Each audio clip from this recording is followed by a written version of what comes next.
और चलते हैं महाराष्ट्र की ओर। महाराष्ट्र में सियासी हवा जो है वो तेज हो गई है। महाराष्ट्र के सीएम देवेंद्र फडणवीस ने कहा कि वो और उद्धव ठाकरे एक दूसरे के दुश्मन नहीं हैं। यही नहीं, शरद पवार ने यह भी कहा कि देवेंद्र फडणवीस फोकस्ड और काम के प्रति समर्पित सीएम हैं। यही नहीं, कल 22 जुलाई को देवेंद्र फडणवीस के जन्मदिन के मौके पर उद्धव ठाकरे ने फडणवीस की दिल खोलकर तारीफ कर दी।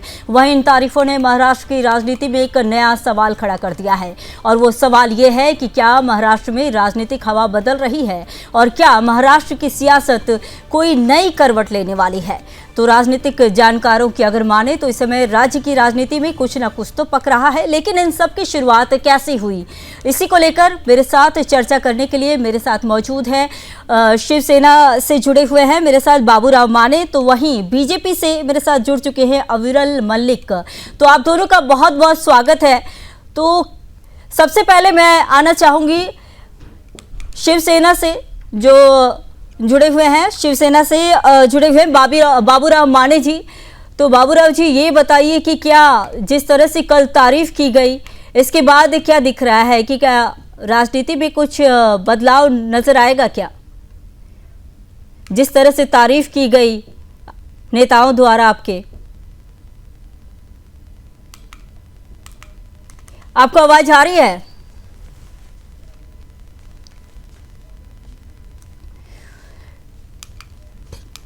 तो बीजेपी से मेरे साथ जुड़े हुए हैं अविरल मल्लिक, उनसे बात कर लेते हैं फिलहाल।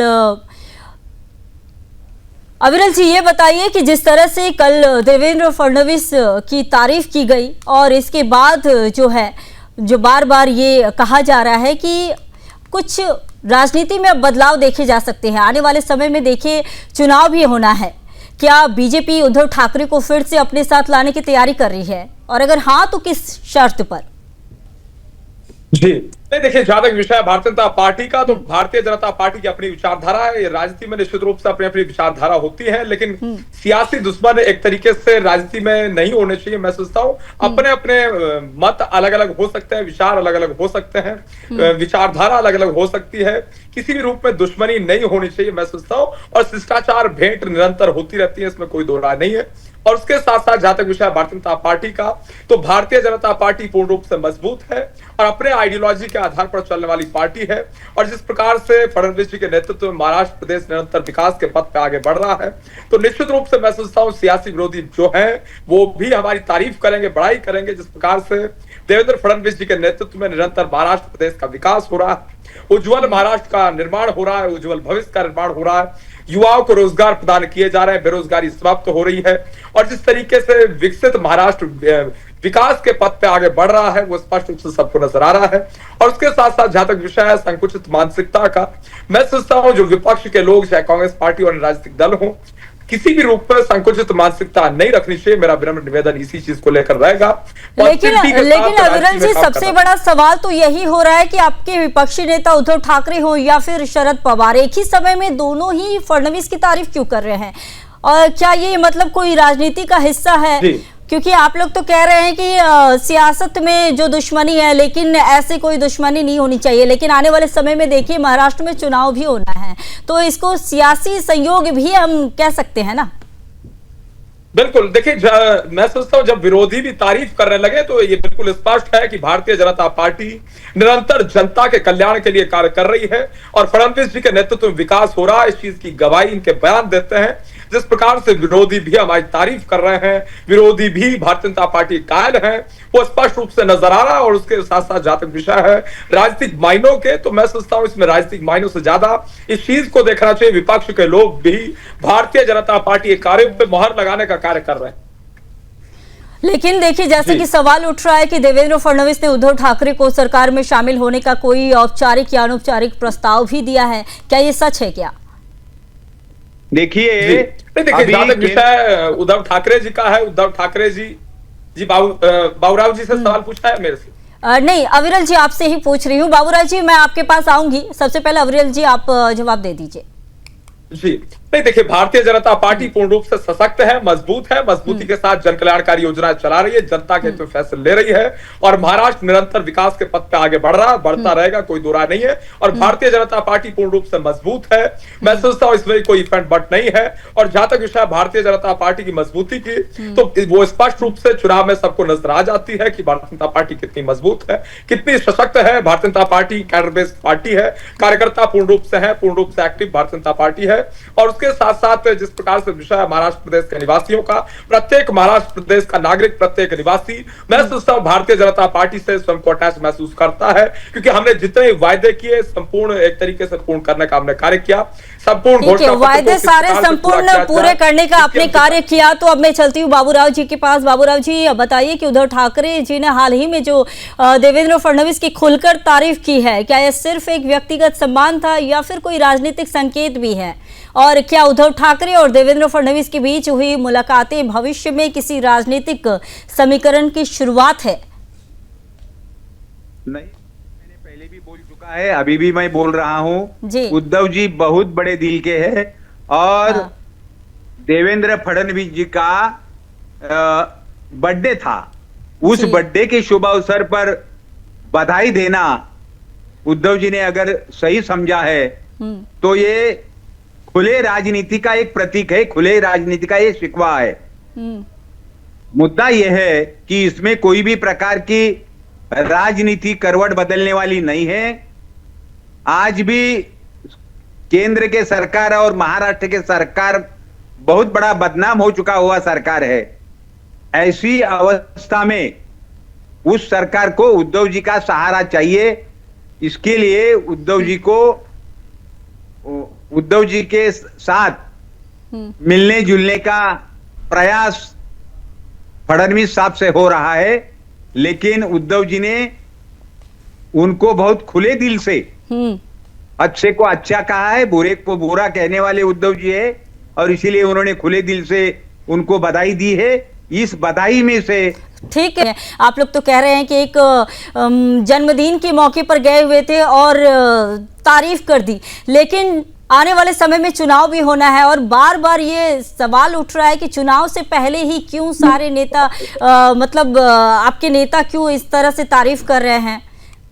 और सवाल यह भी आ रहा है कि गठबंधन की बात तो नहीं कही जा रही है, कहीं गठबंधन में तो देखिए मुद्दा ये है कि इस तरह के जो अटकलें, केवल बधाई देना, राजनीति में हम एक दूसरे के दुश्मन नहीं हैं। राजनीति में हम लोग राजनीति के बाहर जाकर भी कुछ संबंध होते हैं। राजनीति के बाहर जाकर भी कोई प्रतिक्रिया देना सही हो सकता है और इसको ध्यान में रखते हुए ही उद्धव जी ने उनको खुले दिल से बधाई दी है।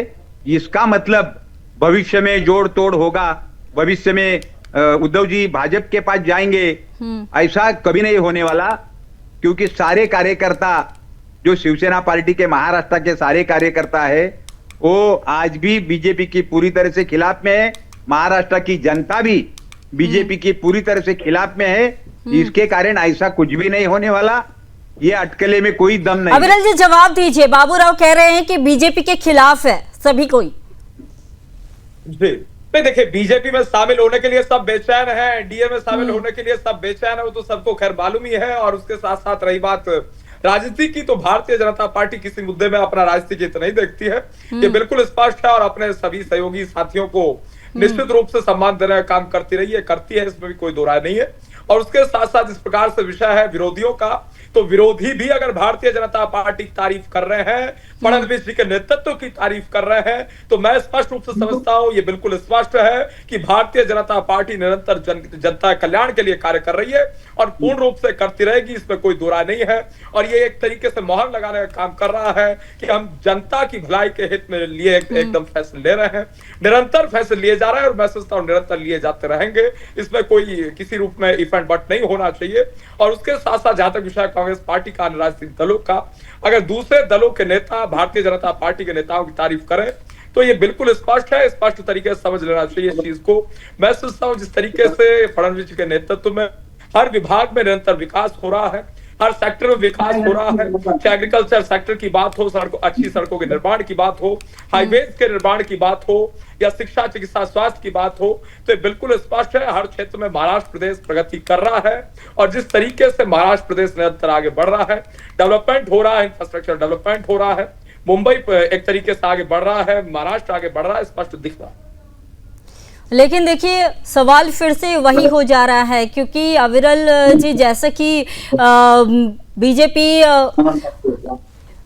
आगे आने वाले समय में महाराष्ट्र की राजनीति में बीजेपी फिर से शिवसेना के साथ पुराने गठबंधन मॉडल पर वापसी की सोच रही है नहीं, या फिर उद्धव ठाकरे सरकार में आने को तैयार होते हैं, तो क्या बीजेपी को मौजूदा सहयोगी से टकराव का जोखिम भी लगेगा कि नहीं? इस पर भी सवाल देखिए खड़े उठ रहे हैं, क्योंकि शरद पवार जैसे वरिष्ठ नेता भी अब फडणवीस की तारीफ कर रहे हैं और ये बहुत बड़ी बात हो जाती है विरल जी। तो इस पर आप क्या कहेंगे?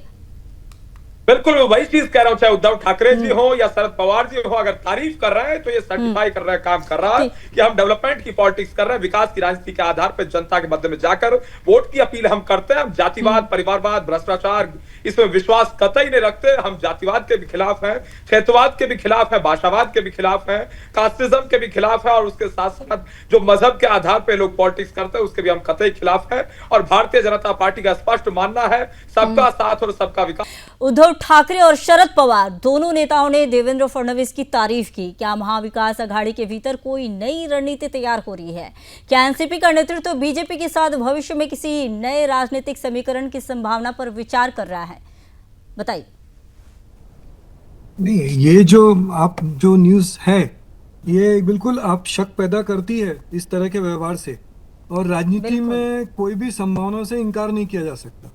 जिस तरह से महाराष्ट्र की राजनीति में उलटफेर हुए हैं, कभी शिवसेना बीजेपी के साथ बहुत पुरानी दोस्ती रही है, उन्होंने काफी साल सत्ता में साथ दिया है, तो ठीक है। शरद समय पवार की कमी है, तो थोड़ा शॉर्ट में आप अगर जवाब दे तो जी। नहीं, तो इस तरह की संभावना से इनकार नहीं किया जा सकता कि भारतीय जनता पार्टी और शिवसेना का कभी भी गठबंधन हो सकता, कुछ भी हो सकता। राजनीतिक बड़ी अस्थिर है महाराष्ट्र की। ठीक है, मैं एक बार बीजेपी प्रवक्ता अविरल जी के पास आना चाहूंगी। एकदम शॉर्ट में जवाब दीजिएगा कि क्या 2024 लोकसभा चुनाव के नतीजों के बाद बीजेपी को महाराष्ट्र में बैकअप प्लान की जरूरत महसूस हो रही है? क्योंकि जिस तरह से तस्वीरें आ रही हैं सामने, उससे यही सवाल खड़े उठ रहा है। बहुत शॉर्ट में जवाब दीजिएगा। जी नहीं, देखिए भारतीय जनता पार्टी का स्पष्ट बैकअप प्लान है, जनता का विकास, जनता के लिए काम करना, जनता के प्रति समर्पण, गरीबी मुक्त भारत का निर्माण करना, और बिल्कुल स्पष्ट रूप से दिखाई पड़ रहा है। ठीक है, बहुत बहुत धन्यवाद अविरल जी, आप जुड़े, बाबूराव आप जुड़े, और साथ ही एनसीपी के प्रवक्ता संतोष सिंह जी, आपका भी बहुत बहुत धन्यवाद। तो महाराष्ट्र की सियासत एक नए मोड़ पर खड़ी है, जहां तारीफों की जबान, मुलाकातों की गूंज और संकेतों की राजनीति तेज हो चुकी है। उद्धव ठाकरे की देवेंद्र फडणवीस के लिए खुलकर की गई तारीफ, शरद पवार का सकारात्मक आकलन और फडणवीस की हम दुश्मन नहीं वाली टिप्पणी, इन सब ने राजनीतिक हवा के बदलने का शक और उत्सुकता दोनों बढ़ा दिया है। अब सवाल यह है कि कौन किसके साथ जाएगा, बल्कि यह है कि जनता को इसकी जरूरत है या नहीं। अगले कुछ हफ्ते और महीने बेहद अहम होने वाले हैं।